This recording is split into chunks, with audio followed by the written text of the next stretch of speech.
Sweden, Stockholm. And I will show you around a bit, not so 100% perhaps, but I will show you some of the signs and some of the things that I like to do here. So we are right now very close from where my father lives. So we're in a place called Nybohov. It's at the subway station Liljeholmen. It's a bit of a one of these old from the 60s where they just built a lot of houses.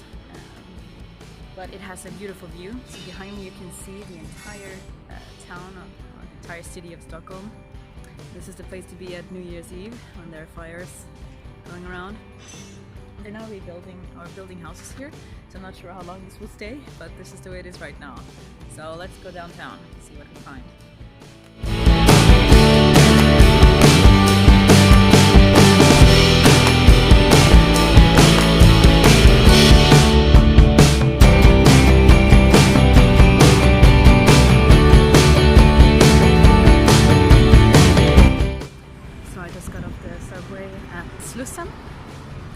It is one of the central parts here in Stockholm. I will show you around a bit in a second. It's one of these really crazy places for traffic because it is the one point where all the traffic, trains, buses, subway, cars has to go, and this is the only way to go through Stockholm.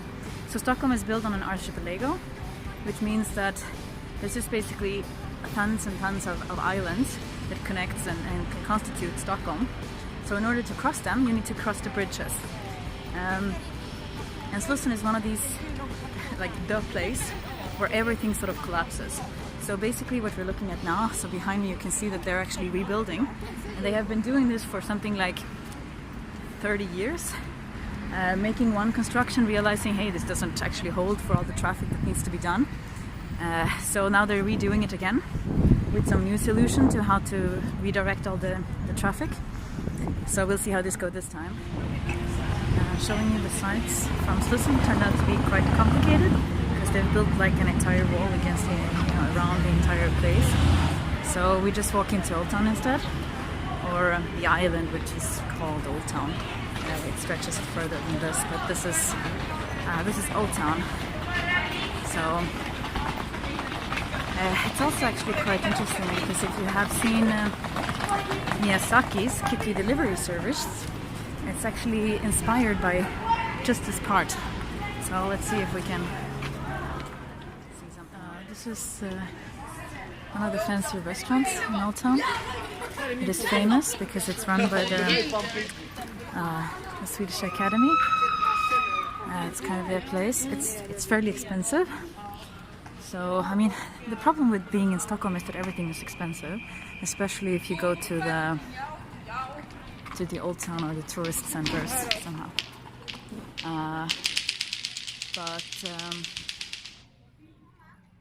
I can give you some tips actually. So don't go to McDonald's or something like this thinking that you will save money because they are just as expensive. What you want to do is that you want to go for lunch. So in Sweden it's very common to go out for lunch during office hours, and more or less every restaurant has a lunch menu, which is cheaper. It's about 10 euros usually, so roughly 100 Swedish crowns. You can get fairly decent lunch.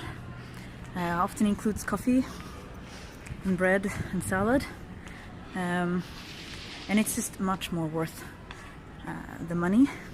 Otherwise you will have to pay so much more. An evening dinner here, if you want some meat and some potatoes and stuff like this, will go for about 30 euros or 300 Swedish crowns. Clearly quite pricey. And like every Christian country needs, we have here Saint Jacob in English? I don't know actually. And the dragon, Saint Georg maybe. Yeah, this is actually quite interesting because this is a pagan tradition originally. The Catholic Church decided to kidnap this tradition. So this is actually from Greek mythology. Jason, who together with Medusa and some other heroes from Greek mythology, decided to cruise up through Europe, through Ljubljana actually, where they slew the dragon of Ljubljana. And then of course, because the Catholic Church is very flexible, and wanted to somehow win followers, they took many of these old pagan traditions and made them Catholic. So this is the origin for this, or supposedly, I mean, it's all legends, right? You can also see that there's a lot of stuff for tourism. They sell a lot of handmade stuff, art, these clothes.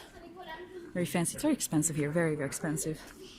If you want coffee and cake, you pay at least 100 crowns, 10 euros. It depends a bit on what kind of cake you want, of course, but a cup of coffee here is about 40 Swedish crowns or 4 euros for comparison. The good thing about in Sweden, which is something that you should take into account, is that almost every place, if you just go for pot coffee, they often offer you a refill. So it's a Swedish tradition that's more or less always enforced, that you get a second cup of coffee for free if you want to. So this, I don't think this is included if you go for a cappuccino or something like this, because then it's a different thing. But if you guys get pot coffee, you get one. Alright, we are now on a very special place. It's called Stotoriet, the big square. This is where the bloodbath of Stockholm was held. So the legend goes that on this one there was so much blood flowing that it was just soaking the entire old town. So we are on a hill now. So the idea is that the blood was just flowing down the streets like crazy.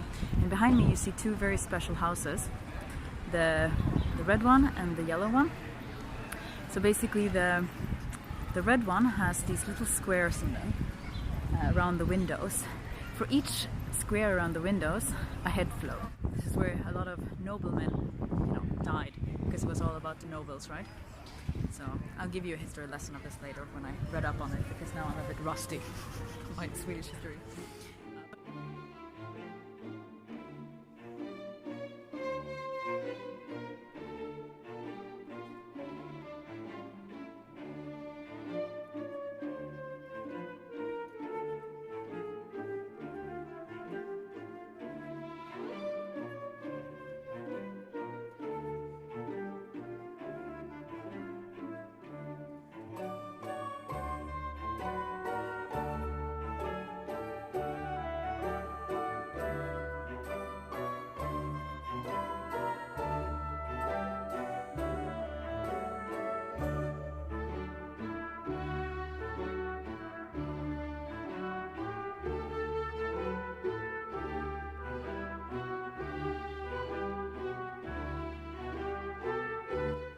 Also on the same square we have what is called the Swedish Academy. It's now the Nobel Museum, so be very careful if you want to eat in this place, because this is where you pay. It's kind of worth it somehow because it's cute to sit here, but if you're a poor student like me, my tip is not to eat here. So this is something I personally hate. This is stoshiekam, or the big church. Historically rather important, because if I'm not mistaken, this is where the royal weddings and so are held. It charges entrance fee, so if you're not here for religious reasons or during mass, which I'm not even sure they have, it costs 40 Swedish crowns to go in, which is, I personally think, not okay, because it's a holy place, or it's supposed to be a holy place. So it's not even that spectacular. I've been in there a couple of times. It's cool to see it, but not so fancy. So this is the continuation of the church, the Stockholm. And just next to it we have the castle, actually, or the backside of the castle. So there's several different places here. This is where the changing of the guard happens. And they're renovating it, trying to figure out how to paint it again. So originally it was supposed to be yellow, but it's been pink as far as I know forever. But according to the original drawings and the original design, it's supposed to be yellow, and they're now changing it to some other color. I don't know why they don't change it back to yellow, which was intended, because this I think would have been kind of nice. So also this costs entrance, but you can still see how it looks a bit. the king and the queen, they don't actually live here. As far as I know, this is just sort of offices. And you can usually see when they're at home, because if they're home, there's a flag up on the tower. So, and you know, this is what they look like, our guards. Actually, I've never seen them look like this before. It's very blue today. It's probably always this blue, but I just don't remember.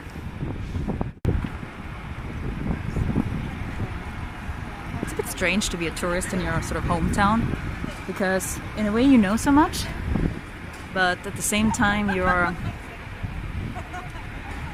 realize the lacks that you know somehow. So here you can take a photo if you want to. So this is the side of the castle.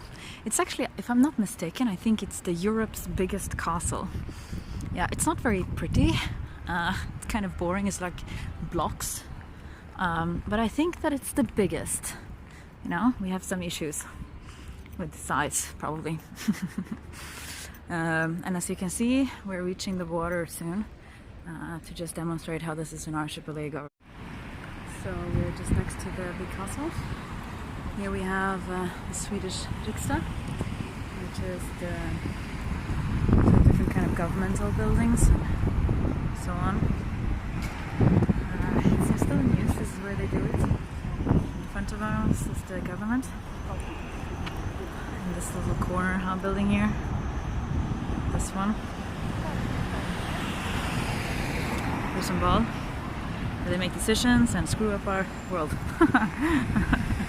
But if you're a politician, I guess this is what you do. Also, I suppose they try to fix some things also, but you know, it's a complicated world. I mentioned that Stockholm is an archipelago, which I think I've demonstrated. You're walking over these bridges all the time. This also means that there's basically two major divisions in Stockholm. You are either from the north part or you're from the south part. So my family comes from the south, which was originally the poor region, where you were not, if you weren't so wealthy, you lived in the south, and if you were kind of a posh, rich bitch, you live in the north. So we live in the south, always have, and always will. It's not turned in, so basically the central part, the old town, and these, you know, central parts is of course the most expensive. But what happened basically is that due to hipster culture and all of these things, the south part has actually gotten quite popular. So there's some of these islands that are turning to be almost as expensive as the north ones. But it's still a very sort of politically or socio-cultural differences. So if you want to get really fancy clothes, you go up north. If you want to have your bio food, you go down south. And this is still very much the case. And I think only emphasizes on it. But people are quite rich in Sweden, especially in Stockholm, where the salaries are significantly higher than everywhere else, because it's also much more expensive to live here. But it's kind of funny. They say that it's more statistically more likely that a person from Stockholm will move abroad than switch side in Stockholm. So if you're from the north, you will always stay in the north, and if you're from the south, you will always stay in the south. So, and because it's an archipelago, you can't really move in other directions, from east or west, because then it's not really so much Stockholm anymore. This is the Royal Opera. I've never been here actually, but I've been to the restaurant which they have at the back, which is one of the poshest places in town. It's very expensive. I'm sure very delicious if you like fancy food. But once again, you pay for what you get, and you also pay a lot for the name. But this is one of the bays, so we are now past. So you can see over there is the castle still. We haven't actually gotten far because these places are just huge. But in the back, you can see behind this big bridge here, you have one of the bigger islands for museums. So you have many different museums here. For example, the Vasa Museum, which is from the Vasa ship.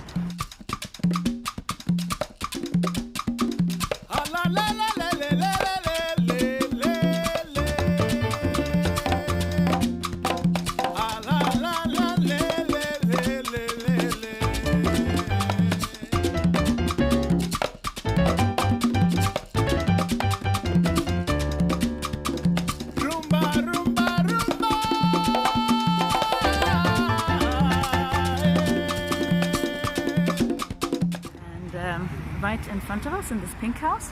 This is the Grand Hotel. The best hotel in town, supposedly. Very old, very expensive, as usual.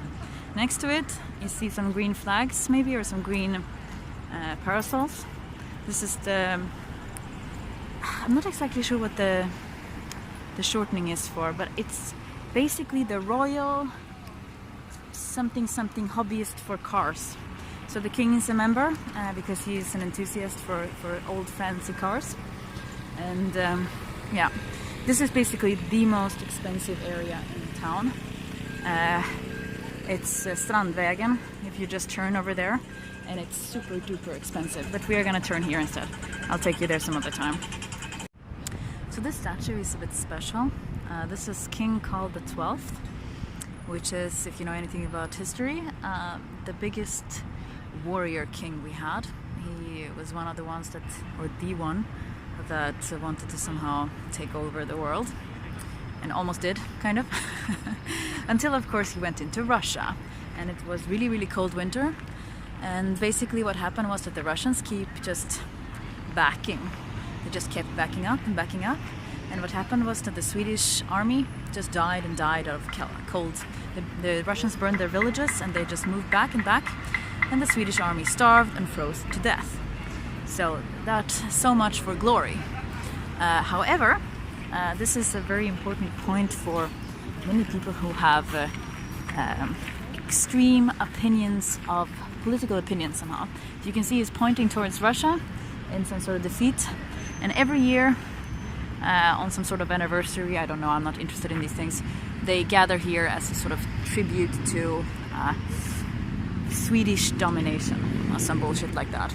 So, yeah. And this is Kungsträdgården, so it's the King's Garden.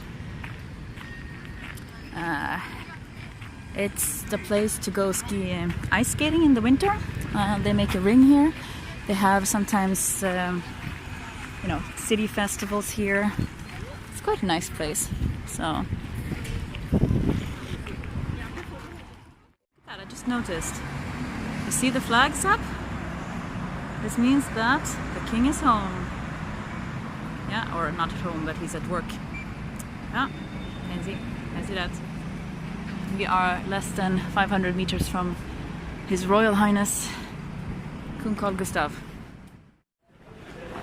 This is the big shopping street, Rottengatan. It's very long. I want to show you most of it. It's not that nice to go shopping at actually, because it's also very touristic. So you get a lot of souvenir shops, and so, you know, food for different kinds of prices. Swedish meatballs, 175 Swedish crowns. I don't think that's cheap. I think that's very pricey. Don't pay that price. Go to IKEA instead and buy them for 40 Swedish crowns, what the game cost there. Alright, so Sweden is not the place to go partying at. It's very expensive, and if you want to buy anything stronger than 3.5, you have to go to this country, to this company, Systembolaget. This is the only place where you can buy wine, liquor, or beer, anything stronger than 3.5.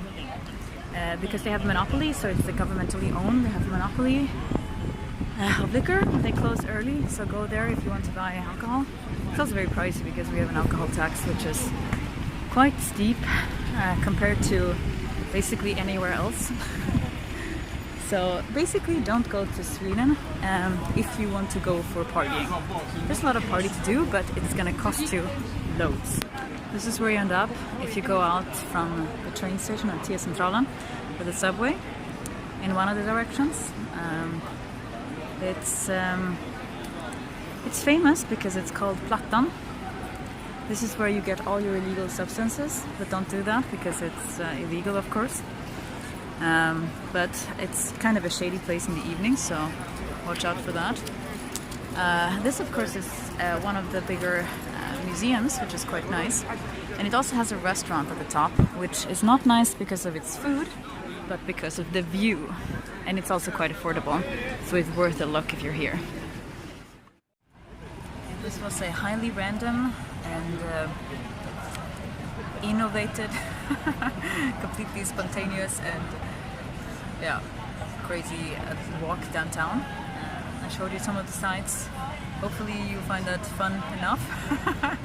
Maybe next time I should make a bit of a plan to show you something which I actually know about, and as opposed to when I just randomly film wherever else. But now I need to get home because I need to do laundry, and also my phone battery is dying any second now. So this is all you get. So maybe I'll come back tomorrow. Thanks for watching.